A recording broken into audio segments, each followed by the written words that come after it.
Everyone, welcome back to my channel.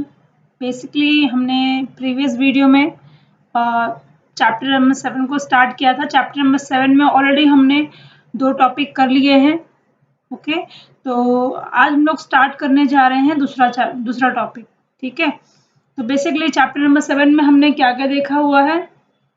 Introduction देखा है, what is national income. National income is the important subject for the important subject for macroeconomics. Okay, and the national economy comprises of all the firms and factories. It comprises all the firms and factories, shops and markets. ठीक है, and banks and financial institution as well. So various departments and their offices. So all these are comes under in national income, study of national income. So national income is composite of two economic objective of all economic object, but here we have two economic objective. पहला जो है वो economic, जहाँ पे हमारा monetary value add होता है, यहाँ पे पैसे की लेन देन होती है। तो पहला प्रोडक्शन आता है, दूसरा डिस्ट्रीब्यूशन आता है, तीसरा एक्सचेंज आता है और लास्ट आता है कंजम्पशन, जहाँ पर हम देखते हैं कि जो मनी का इन्वॉल्वमेंट है वो इकोनॉमी में ज़्यादा होता है। उसके बाद हमने सोशल ऑब्जेक्टिव देखा यहाँ पे, जहाँ पर गवर्नमेंट का मेन प्रायोरिटी होता है is to make economic welfare और is to increase economic welfare in a country. इसके बाद हमने देखा स्टूडेंट्स इसका एस्टैब्लिशमेंट ईयर। तो according to NIC, that is national income committee 1949, ये तब से 1949 से एस्टैब्लिशमेंट इसका स्टार्ट हुआ। और इसको कौन स्टडी करता है? इसको स्टडी करता है central statistical compliance and data. Central statistical organisation को स्टडी करता है, जो क्या करता है, डेटा को कंपाइल करता है और उसे पब्लिश भी करता है एवरी ईयर। जब साल का एंड आता है तो डेटा को स्टडी करके अच्छी तरीके से कंपाइल करता है और पब्लिश करता है नेशन में। उसके बाद हमने क्या देखा? उसके बाद हमने मीनिंग देखा। तो स्टूडेंट, देयर आर 3 मीनिंग। पहला मीनिंग आता है हमारा ये मॉडर्न इकोनॉमी जो है मनी इकोनॉमी है, तो इसीलिए जो भी ट्रांजैक्शन होता है वो मनी के टर्म में होता है। तो अगर इन सिंपल वर्ड में कहा जाए नेशनल इनकम क्या है, तो the total income of nation is called as national income. Last आता है जो हमारा नेशनल इनकम क्या करता है, जो गुड्स का, जितना भी गुड्स का फ्लो होता है मार्केट में, है ना, जितना भी गुड्स का फ्लो होता है या सर्विस का फ्लो होता है मार्केट में ड्यूरिंग अ ईयर, उसको क्या करता है, प्रोड्यूस करने का काम करता है। उसके बाद हमने 3 डेफिनेशन देखी है, NIC की डेफिनेशन देखी है, और भी 3 और ये 3 हमारे जो इकोनॉमिस्ट हैं इन्होंने ही डेफिनेशंस को दिया हुआ है। ओके, फिर हमने NIC की डेफिनेशन देखी है, ये प्रोफेसर पिहू ने दिया हुआ है एंड प्रोफेसर आइवरी ने दिया है डेफिनेशन को। उसके बाद हमने फीचर्स को देखा है। टोटल स्टूडेंट 10 फीचर्स है। पहला फीचर आता है जो इकोनॉमिक है, जो नेशनल इनकम है वो मैक्रो इकोनॉमिक का कॉन्सेप्ट है। दूसरा हमने देखा कि ये जो काउंटिंग है वो सारी फाइनल गुड्स एंड सर्विसेज पे होती है। अगर वहां पर इंटरमीडिएट गुड्स आ जाता है तो वहां पर इसकी काउंटिंग नहीं होती है। और यहाँ पे नेट एग्रीगेट वैल्यू को कंसीडर किया जाता है। ओके, यहाँ पे किसी भी तरीके का डेप्रिसिएशन कॉस्ट को इंक्लूड नहीं किया जाता है। फिर आता है नेट इनकम फ्रॉम अब्रॉड से जो भी इनकम होती है उनको भी कंसीडर करने का काम करता है नेशनल इनकम। फिर हमारा फाइनेंशियल ईयर क्या है, तो from 1 April to 31 March is our financial year. फिर फ्लो कॉन्सेप्ट देखा है, ये जो नेशनल इनकम है वो फ्लो कॉन्सेप्ट है, क्योंकि ये पूरे साल की जो भी इकोनॉमी में गुड्स एंड सर्विसेज का फ्लो होता है उन्हें क्या करता है, काउंट करने का काम करता है ड्यूरिंग अ ईयर। और लास्ट हमारा जो पॉइंट है मनी वैल्यू, तो जितना भी ट्रांजैक्शन होता है वो मॉनेटरी फॉर्म में होता है। ठीक है, क्योंकि आज के टाइम में barter system is not allowed, so that is why जितना भी काउंटिंग होता है वो मॉनेटरी ट्रांजैक्शन में होता है।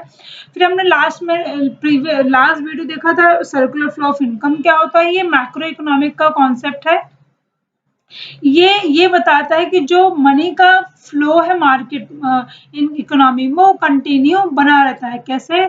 Circular flow of income refers to process where a economy money receipt and payment, जो रिसिप्ट एंड पेमेंट है वो इकोनॉमी में उसी तरीके से क्या होता रहता है, सर्कुलर मैनर में कंटिन्यूअसली फ्लो होता रहता है। इसमें मैंने कुछ बताया था आपको, जो टू सेक्टर इकोनॉमी होती है उसमें हाउस होल्ड और फर्म आता है, जिसको Y is equal to C consumption plus investment में कंसिडर किया जाता है। फिर सेकंड देखा है हमने थ्री सेक्टर इकोनॉमी, यहाँ पे हाउस होल्ड होता है एंड प्लस बिजनेस होता है, बिजनेस फर्म होता है एंड प्लस गवर्नमेंट होती है, तो यहाँ पे गवर्नमेंट का भी इन्वॉल्वमेंट हो जाता है। ठीक है। और लास्ट हमारा फोर्थ सेक्टर इकोनॉमी, जहाँ पे हाउस होल्ड तो है, बिजनेस है, गवर्नमेंट है, फॉरेन सेक्टर भी आ जाता है, यानी कि फॉरेन से जितना भी गुड्स का आप फ्लो करोगे वो चीज भी यहाँ पे कंसीडर हो जाती है। तो इसे किस तरीके से फॉर्म किया जाता है, तो इसे फॉर्म किया जाता है Y is equal to income is equal to consumption investment plus government and plus X minus export minus import. तो टू सेक्टर इकोनॉमी को हम टू सेक्टर इकोनॉमी का मॉडल मैंने आपको पूरे जो है प्रीवियस वीडियो में आपको अच्छी तरीके से समझाया था। ठीक है। ये हमारा ये हाउस होल्ड है, ये फर्म है। तो हमारा क्या होता है, जब फर्म को प्रोडक्शन के लिए फैक्टर ऑफ प्रोडक्शन चाहिए होता है तो ये क्या करता है, ये हाउस होल्ड से लेता है लैंड, लेबर, कैपिटल और एंटरप्रेन्योर, और जब फॉर्म रेडी हो जाता है तब ये क्या करता है, ये पेमेंट के फॉर्म में इसको वापस करता है ना। उसके बाद जब जब कंज्यूमर के पास गुड्स बन के पहुंचता है तो उसका कंजम्पशन एक्सपेंडिचर किसे मिलता है, फर्म को मिलता है। और फर्म क्या करती है, गुड्स एंड सर्विसेज का फ्लो इकोनॉमी में करती रहती है, यानी कि इसी तरीके से मार्केट में जो फ्लो है वो इकोनॉमी जो मनी का फ्लो है वो होते रहता है। ठीक है। तो ये सारी जो एक्सप्लेनेशन है, यहाँ पे पहला एक्सप्लेनेशन दिया है, ये जो मैंने आपको अभी शॉर्ट में बताया वही सारी एक्सप्लेनेशन यहाँ पे लिखी हुई है, आप इसे रीड आउट कर सकते हो। तो आज हम लोग पढ़ने वाले हैं different concept of national income और नेशनल इनकम। तो यहाँ पे चार कॉन्सेप्ट है हमारे पास, जीडीपी, एनडीपी, जीएनपी और एनएनपी। पहले हम लोग जीडीपी को देखते हैं। बेसिकली जीडीपी क्या है, ये है ग्रॉस डोमेस्टिक प्रोडक्ट, इसको ग्रॉस डोमेस्टिक प्रोडक्ट कहा जाता है। ये अपने इंडिया के टेरिटरी में ही, यहाँ पे डोमेस्टिक टेरिटरी में ही ये बनाई जाती है, तो इसे इसीलिए इसे ग्रॉस डोमेस्टिक प्रोडक्ट कहा जाता है। यानी कि जितना भी गुड्स एंड सर्विसेज बनाया जाता है, प्रोड्यूस किया जाता है, वो विद इन इकोनॉमी किया जाता है, यानी डोमेस्टिक टेरिटरी में किया जाता है एंड ड्यूरिंग अ ईयर, यानी कि 1 ईयर में इसे किया जाता है। ठीक है। एक साल में जितना भी गुड्स एंड सर्विसेज का प्रोड्यूस हुआ बेसिकली वो पार्ट होगा डोमेस्टिक, ग्रॉस डोमेस्टिक प्रोडक्ट का। फिर इसको जो है इस फॉर्म में मतलब रिप्रेजेंट किया जाता है, GDP is equal to consumption, investment, government and plus X minus M. अब यहाँ पे सी जो स्टैंड फॉर है वो प्राइवेट कंजम्पशन है, I stand for domestic private investment है and G stand for government consumption and investment है, और लास्ट है X minus, that is net export value, जहां पर all value of export minus value of import. ठीक है। Next आता है हमारा net domestic product. Net domestic product क्या है हमारा, net domestic product is the net market value of all final goods and services produce with in a territorial boundary, मतलब एक ही देश के बाउंड्री के अंदर जितने भी गुड्स एंड सर्विसेज को प्रोड्यूस, तो डोमेस्टिक हमने ग्रॉस डोमेस्टिक में देखा, यहाँ पे नेट डोमेस्टिक बोला है, यानी कि नेट मार्केट वैल्यू, जो मार्केट की नेट एग्जैक्ट वैल्यू है उसको ही स्टडी किया जाता है नेट डोमेस्टिक प्रोडक्ट में। लेकिन वो गुड्स जो है वो टेरिटोरियल बाउंड्री में ही बना होना चाहिए और वो एक साल का प्रोड्यूस होना, एक साल में ही प्रोड्यूस हुआ होना चाहिए। तो इसे किस तरीके से हम लोग स्टडी करते हैं, NDP is equal to net domestic product is equal to GDP minus depreciation। तो इसको इस तरीके से ही स्टडी किया जाता है। ठीक है। अब दोनों में क्या फर्क है, वहां पर क्या डोमेस्टिक प्रोडक्ट, डोमेस्टिक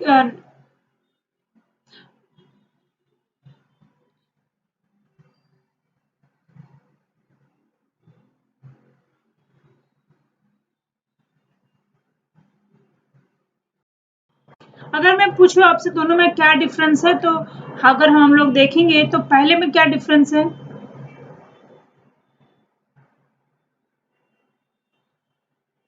ओके, जो जीडीपी है वो क्या बताता है, जीडीपी बताता है हमारा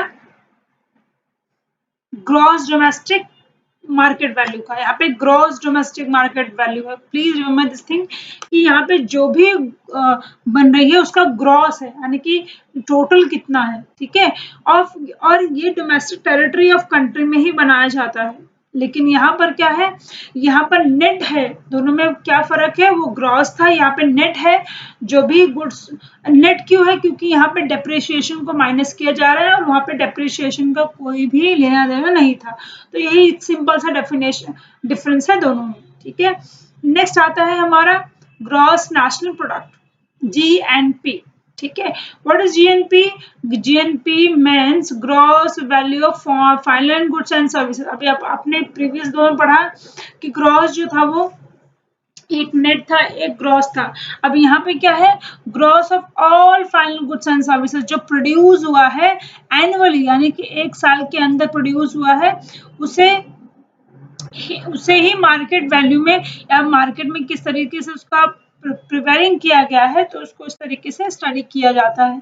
अब यहाँ पे अगर मैं बात करूं तो जीएनपी क्या है, consumption, investment, government plus export minus import. अब यहाँ पे क्या नया चीज इन्वॉल्व हुआ है, रिसिप्ट माइनस पेमेंट, यानी कि रिसिप्ट कितना हुआ है और उसके बदले में हमने पेमेंट कितना किया। अब रिसिप्ट क्या होता है, जब आप कोई भी कमोडिटी को सेल करने के बाद जो भी आपका नेट प्रॉफिट आता है उसे ही हम रिसिप्ट कहते हैं, और उसके बदले आपने कितना अमाउंट ऑफ पेमेंट किया है वो भी यहाँ पे नया इन्वॉल्व हुआ है। अब नेक्स्ट आता है हमारा नेट नेशनल प्रोडक्ट। अब नेट नेशनल प्रोडक्ट क्या है, net national product is the net market value of all final goods and services produce by, underline करो, रेसिडेंट ऑफ द कंट्री, यानी कि जो गुड्स एंड सर्विसेज बना हुआ है वो एक देश का नागरिक ही बनाएगा। अगर आई एम रेसाइडिंग इन इंडिया तो मैं इंडिया की हूँ, तो मैंने इंडिया का गुड्स, मैं इंडियन पर्सन हूँ तो मैं ही उस गुड्स को बनाऊंगी ड्यूरिंग अ 1 ईयर, यानी कि एक साल में मैंने ही गुड्स एंड सर्विसेज को क्या है, प्रोड्यूस किया है, तभी वो एनएनपी कहलाएगा। तो यहाँ पे इसको किस तरीके से प्रेजेंट किया जाता है, NNP is equal to GNP minus depreciation, यानी कि gross national product minus depreciation. Depreciation का सिंपल सा मतलब क्या होता है, जब हम कोई गुड्स को परचेस करते हैं तो उस गुड्स के बदले अगर सपोज वो गुड्स एक साल में एक बार खराब हो गया तो उसके बाद ऊपर जितना भी हमने पैसा लगाया उसको डेप्रिसिएशन का, यानी कि उसका जो भी मेंटेनेंस कॉस्ट होगा वो डेप्रिसिएशन कहलाएगा, ठीक है। तो आज का लेक्चर यहाँ तक ही था, मैंने एक छोटा सा रिकैप लेके आपको बताया है। तो वीडियो अच्छा लगा तो उसको लाइक कीजिए और चैनल को सब्सक्राइब कीजिए और जितना हो सके उतना शेयर कीजिए। Thank you so much everyone, मिलते हैं अगले वीडियो में।